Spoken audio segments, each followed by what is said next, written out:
How to fix CapCut could not load, tap to try again. Hello everyone, welcome to this channel. I'm Emily and I'm here to help you out today. So without any delay, let's get started. Now first of all, make sure that you have an updated and the latest version of the CapCut application on your device. So let's go to the Play Store and just search for CapCut. So as you can see, it is the latest version of the application on my device since I don't have the option of update in the application. So I'm just going to go back and tap on the settings of the device. After tapping on settings of the device, just scroll down and tap on apps.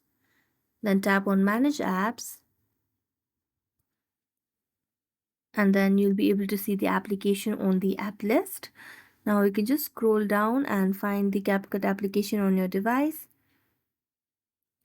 You can just wait until it loads. Now just scroll and tap on CapCut.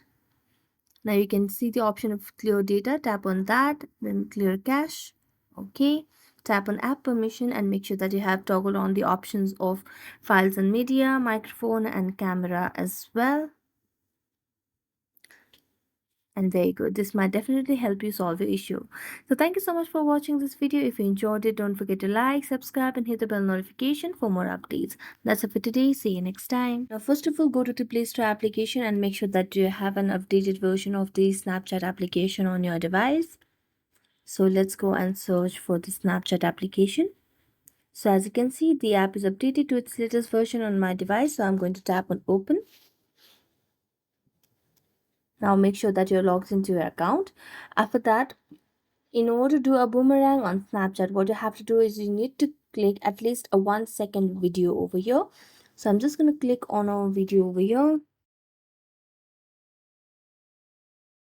Now after clicking on the video, what you have to do is mute the sound over here. This is the option.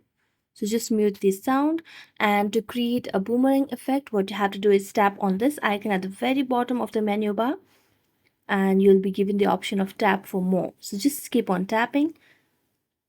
Tap once again and you can see the option of loop. So it will keep on repeating this video and it will give a boomerang effect. So thank you so much for watching this video. If you enjoyed it, don't forget to like, subscribe and hit the bell notification for more updates. That's it for today. See you next time.